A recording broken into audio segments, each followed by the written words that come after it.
Dans cette conversation, il est mentionné qu'il existe différentes solutions pour enrayer la haine entre les hommes, mais qu'elles ne sont pas applicables dans la société actuelle. La solution la plus évidente serait que les individus restent en contact avec des sources d'énergie élevées, en fréquentant des personnes ayant un taux vibratoire élevé et en s'engageant dans des pratiques permettant d'entretenir ou d'élever leur propre taux vibratoire. Il est souligné que lorsque les individus s'éloignent de cette source d'énergie, leur réservoir se vide et ils deviennent plus sujets à la haine et à l'hypnose. Il est donc conseillé aux personnes d'assister à des conférences, de participer à des réunions et d'échanger régulièrement avec d'autres individus dans le but de maintenir une connexion énergétique positive. Il est également précisé que rester en contact avec des personnes énergisées est bénéfique, mais il faut éviter de s'identifier excessivement à un groupe et descendre les autorités extérieures pour gagner en autorité. Pour éviter de haïr les humains, il est important de rester conscient que ce ne sont pas eux qui sont responsables des manipulations, mais plutôt l'influence de l'astral. Les manipulations de l'astral sont très subtiles et peuvent facilement déstabiliser même les personnes les plus puissantes, en utilisant les mots adéquats. Cependant, il est possible de contrer ces manipulations en reconnaissant leur origine et en offrant des excuses à l'autre personne. Il est essentiel de rester ouvert à la communication et de faire preuve d'empathie pour maintenir des relations harmonieuses. Pour éviter les influences négatives de l'astral, il est recommandé de rester en contact avec des sources énergétiques positives. L'une des meilleures façons de se protéger est de participer à des réunions où les personnes partagent un cheminement similaire et où l'énergie est élevée. Par exemple, les soupers hygiénistes peuvent être bénéfiques pour se réunir régulièrement et se nourrir mutuellement. Cependant, il est important de noter que cela ne fonctionne que si les individus ne sont pas guidés par l'ego et ne parlent pas de sujets frivoles lors de ces réunions. La volonté de renouveler son engagement dans ces rencontres est essentielle pour continuer à en bénéficier pleinement. Certains individus peuvent mettre du temps à s'adapter à ce contexte où l'énergie est élevée, mais avec le temps, ils en récolteront les fruits. Il est essentiel de comprendre que les résultats positifs de ces rencontres peuvent être immédiats mais aussi profonds, et que les avantages énergétiques obtenus surpassent largement les inconvénients. Il est donc important de ne pas rester attaché à l'ancien monde et de s'ouvrir à de nouvelles expériences et à un cadre plus énergétique. En résumé, pour éviter de haïr les humains, il est nécessaire de reconnaître que ce n'est pas eux qui sont responsables des manipulations, mais l'influence de l'astral. En restant en contact avec des sources énergétiques positives et en participant à des réunions dans un cadre énergisé, il est possible de maintenir des relations harmonieuses et de bénéficier pleinement de ces rencontres.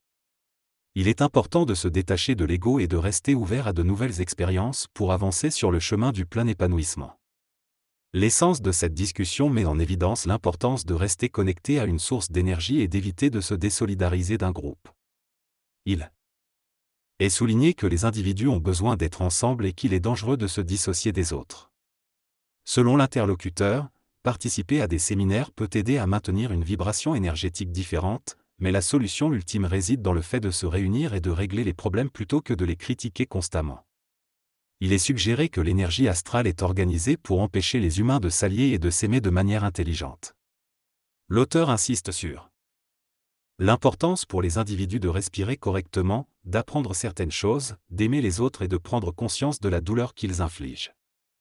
Il souligne également l'importance d'être avec des individus qui viennent d'un autre monde pour se brancher sur cette énergie et amener les outils nécessaires pour une transition vers cet autre monde, plutôt que de s'efforcer de construire le nouveau monde ici. Enfin, l'alliance doit être étendue en associant d'autres personnes intelligentes. Le texte parle de la nécessité de former des alliances entre les individus et les groupes qui possèdent de l'intelligence. Il souligne l'importance de réveiller les personnes intelligentes en sommeil et de les amener à contribuer à la société. Il critique le système éducatif actuel qui nuit au potentiel des jeunes et propose de créer des techniques pour détecter et soutenir les individus intelligents. Il affirme aussi que le savoir est le Graal et que l'éducation est le moyen de le préserver et de le partager. L'accent est mis sur la nécessité de changer la pédagogie dans les religions et partout dans le monde. L'auteur soutient également l'idée que les individus devraient monnayer leur intelligence en étant des enseignants. Il aborde brièvement l'année 1492 et fait allusion à des nœuds temporels dans l'histoire. Il existe plusieurs nœuds temporels où les vestiges mémoriels d'individus puissants du passé se réincarnent au même moment, souvent au même endroit. Au Québec. Est-ce personnages tels que Michel de Nostredame, Nostradamus, le Baptiste, Jésus, les chevaliers de la table ronde, Gauvin, les reines, des Égyptiens puissants, des rois atlantes, des grands Romains et des pharisiens sont actuellement incarnés. Les nœuds temporels réunissent les individus et les réincarnations sont généralement circulatoires, changeant d'un personnage puissant à un autre au fil du temps.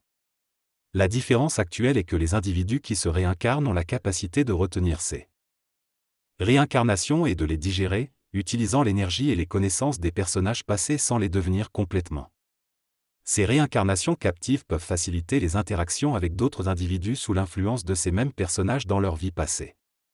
Ce phénomène de réincarnation puissante était également observé dans des périodes comme celle de Newton, d'Albert Einstein et d'Oppenheimer. Depuis l'an 1 jusqu'à 1492, il semble y avoir eu un grand nombre de changements radicaux sur la planète, avec des individus tels que Christophe Colomb, Paracels, Léonard de Vinci, Adolf Hitler, le général de Gaulle et Churchill. Selon la conversation, il y a une idée de rematriciation du système planétaire qui est comparée à l'événement de 1492. On discute également d'un potentiel parallèle entre 1492 et 1992, soulignant la fin d'un monde. On mentionne que les découvertes de nouvelles terres et l'exploration de nouvelles idées ont eu un impact sur la médecine. À science et l'art à l'époque de Colomb. On souligne aussi que la fin d'un monde est en train de se produire actuellement, avec le Québec étant un endroit où de nombreuses personnes intelligentes vivent. On parle de la nécessité de temps pour que les individus sortent de l'histoire judéo-chrétienne médiocrisée du Québec. On mentionne également que la fin d'un monde aura des répercussions sur la vie des individus, mais pas de la même manière qu'en 1992. On suggère qu'en regardant rétrospectivement depuis 2100, les années 92-93 au Québec pourraient être liées à 1492 et 1992. En conclusion, on parle de la découverte d'une méthode différente de promouvoir la santé, qui passe par la nudité physique et la transparence psychologique. Au XXe siècle, plusieurs avancées majeures ont été réalisées dans le domaine de la santé. Tout d'abord, l'élimination des maladies a été une priorité, avec l'apparition d'hôpitaux spécialisés dans le traitement des maladies graves. La psychologie a été reléguée au rang de charlatanisme, tandis que la médecine neuronique était de plus en plus développée. Parallèlement, on a également pris conscience de l'existence de la possession et de la pollution astrale et mentale, qui ont été prises en compte dans les pratiques médicales. Les institutions sociales, telles que le mariage, ont été remises en question, tandis que les possibilités de réincarnation et de transformation biologique ont été découvertes. De plus, l'acceptation de la robotisation et de l'informatisation a permis à l'homme de se décharger de nombreuses tâches, créant ainsi une société axée sur le plaisir, le repos et la délégation des responsabilités aux machines. Enfin, la conquête spatiale a pris une nouvelle direction, avec la création de bases sur la Lune et l'exploration de Mars. Tout cela représente les avancées majeures du XXe siècle dans le domaine de la santé et de la technologie. Dans ce texte, plusieurs informations sont évoquées, notamment l'idée que l'humanité devra établir des contacts avec des extraterrestres pour assurer sa survie. Il est mentionné que les Américains possèdent un téléporteur et un appareil pour voyager dans le temps, tandis que les Russes ont des difficultés à développer des technologies avancées en raison de conflits internes. Les extraterrestres seraient intervenus pour forcer les grandes nations à s'unir et éviter une guerre nucléaire. Vers la fin du XXe siècle et au début du XXIe siècle, il y aurait une intervention massive de mécaniques extraterrestres, mais seulement pour certains individus, tandis que d'autres en entendraient parler. Il est suggéré que l'homme va communiquer avec sa propre source et que cela sera exponentiel, mais que les voyages sur d'autres planètes posent des problèmes. Il est question ici de l'existence d'individus spéciaux qui appartiendraient à des ordres de chevalerie ou ésotériques, chargés de protéger les personnes justes. Ces individus auraient la capacité de diriger l'astral et de limiter les dommages causés, afin de permettre à un maximum de personnes de transitionner vers une nouvelle ère, en sortant du système actuel. Il est mentionné qu'il y aura une destruction massive, mais cette guerre n'est pas nécessaire. Il est estimé qu'environ 17 000 à 22 000 individus seront suffisamment connectés à leur source pour ne plus retourner dans le monde de la mort, selon la date exacte. Ces individus auront un gène spécial leur permettant de diriger l'astral et seront capables de voyager sur Terre, à l'extérieur de la Terre et dans le temps. On mentionne que certains de ces individus sont déjà présents et en formation. Cependant, il est souligné l'importance de ne pas divulguer plus d'informations pour des raisons de confidentialité et de sécurité. On mentionne également qu'il y aura une guerre terrible si on ne réussit pas à éviter les grandes guerres actuelles, avec des conséquences dévastatrices. L'auteur exprime son horreur face à l'idée de chasser les peuples et évoque une éventuelle guerre dont on ne s'attend pas à la provenance, comme le souligne le SIDO, inconnu. Il mentionne que certains, comme ceux atteints du sida, n'auront pas à vivre cette guerre, mais évoque également d'autres dangers, tels que les tremblements de terre dus à la compression des plaques tectoniques. Il prédit que les tensions sociales et politiques, alimentées par une éducation déficiente, conduiront à des guerres civiles et à la destruction des villes.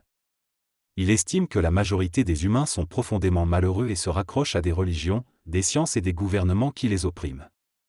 Lorsque ces structures seront éliminées, l'humanité sera désemparée et plongée dans le chaos.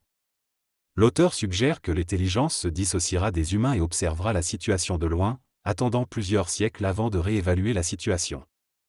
Il prédit également l'enlèvement massif d'enfants et d'adultes par ceux qui auront été transformés en mentalisateurs. Dans cette conversation, il est question d'un homme qui parvient à se connecter avec sa source, ce qui lui permet d'avoir accès à l'information de manière constante ou à volonté. La question est de savoir comment cela fonctionnera au niveau de la science. L'homme connecté aura-t-il des connaissances spécialisées ou sera-t-il plutôt généraliste? La réponse est ni l'un ni l'autre. Lorsqu'un individu est en contact permanent avec sa source, il doit avoir le savoir, la volonté et la créativité pour créer une nouvelle science et appliquer ce savoir dans le contexte terrestre. L'homme connecté est également capable de créer des empires dans différents domaines. De plus, il peut visiter d'autres dimensions et rencontrer d'autres individus sans être limité par la dimension planétaire. La cristallisation de l'âme est mentionnée comme un processus permettant à l'individu d'être un transporteur séraphique, lui permettant de voyager au-delà des limites dimensionnelles. Le texte parle du voyage spirituel et de la transformation de l'âme en un corps de lumière. L'âme serait ensuite utilisée comme un véhicule pour voyager dans le temps. Lorsque l'être revient sur Terre, le corps de lumière se transforme en corps de chair, mais il ne subit pas les conditions évolutionnaires animales. On mentionne également que l'astral va disparaître et être remplacé par le mental, qui sera encore plus dangereux. Cependant, les personnes conscientes de leur multidimensionnalité pourront colmater les brèches et se protéger de l'influence astrale en diffusant de l'intelligence et en favorisant la compréhension de la nature humaine. Le texte souligne également que l'astral cherche à créer un ennemi matériel puissant pour détruire le corps matériel qui permet à l'intelligence de s'exprimer. Le texte évoque la possibilité que notre corps matériel soit brûlé avant même de nous toucher. Il suggère que la densification de la possession et la conscientisation de cette réalité sont des réponses à cette évolution. Plus nous nous rapprochons de la possibilité d'accéder à un monde propre à l'humanité, plus nous sommes susceptibles d'être manipulés pour détruire cette possibilité. Il est donc nécessaire de se détacher et de ne pas être distrait par les hiérarchies sociales. L'auteur mentionne également le besoin de trouver un équilibre entre les distractions et les responsabilités. Enfin, il conclut en évoquant l'idée selon laquelle un individu sali par la presse devrait être lavé par l'impôt, et suggère de laisser des traces de nos actions pour que notre nom ne soit pas oublié.